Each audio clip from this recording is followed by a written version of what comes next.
မင်္ဂလာပါကြက်ပေါင်းနဲ့စားဖို့အတွက်အချင်းရင်းဆက်ပါမယ်အရင်ဆုံးငရုတ်သီးစိမ့်နဲ့နက်နက်မင်းကိုထည့်ပါကြက်သွန်မြူထည့်ပါထန်ညက်အနှစ်ကိုကျွန်တော်အသုံးပြုထားပါတယ်ဒါကတော့ကြက်သွန်မြူစားရည်စိမ့်အနည်းငယ်ထည့်ပေးပါငါးငံပြာရည်အချိုမှုန့်ထည့်ပေးရပါမယ်တမယသီးလေးကတော့ပို့ပြီးထည့်ပေးပါရေအနည်းငယ်ထည့်ပြီးွားပြီဆိုရင်တော့အားလုံးကိုရောကြိတ်ပေးပါဒီနေရာမှာကျွန်တော်ငရုတ်သီးစိမ့်အစိမ်းကိုပဲအသုံးပြုထားတဲ့အတွက်အချင်းရည်ကအခုလိုမျိုးအစိမ်းရောင်ဖြစ်နေခြင်းဖြစ်ပါတယ်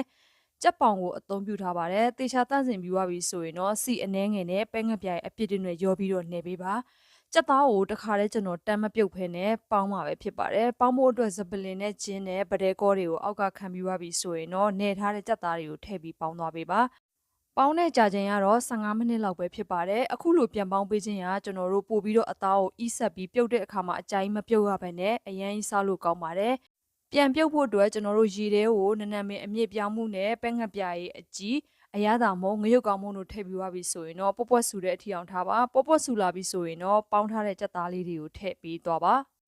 ကြက်ရဲ့အသားကိုနူးဣနေအောင်ကျွန်တော်တို့မီးနည်းနည်းလေးနဲ့ထားပြီးတော့ကြာရှည်သွားမီးအပူပေါ်တင်ပေးထားလို့ရပါတယ်မီးအရင်မများပဲနဲ့မီးအေးအေးလေးနဲ့အခုလိုမျိုးကြပေါင်းထားရင်ကြက်သားကလုံးဝကိုရှေ့ကြီးကိုစားကောင်းပါတယ်မီးပိတ်ခဏကြီးကြမှာကြက်သွန်မိတ်လေးအပေါ်ကဖြူပြီးွားရင်တော့ကျွန်တော်တို့စားလို့ရပါပြီအခုလိုမျိုးကြက်ပေါင်ညာလှလှလေးဖြစ်အောင်ပြန်ပေါင်းထားခြင်းနဲ့လဲဆိုင်ပါတယ်တခါတည်းတမ်းမပြုတ်ဖဲနဲ့ပေါင်းပြီးတော့မှကျွန်တော်တို့ပန်ပြီးတော့ပြုတ်ထားတာလည်းတမူထူးကြတဲ့အရသာနဲ့အပုံစံလှလှလေးနဲ့ဆွဲဆောင်မှုရှိပါတယ်ပြုတ်ပြီးသားအတိုင်းစားလို့ရပေမဲ့လည်းကျွန်တော်တို့ဒီလိုမျိုးအချင်းနဲ့ဆက်ပြီးစားတဲ့အခါမှာလုံးဝရှူးရှူးရှဲရှဲနဲ့စီဖူးအချင်းရည်လေးနဲ့တွဲစားတာပို့ပြီးစားလို့ကောင်း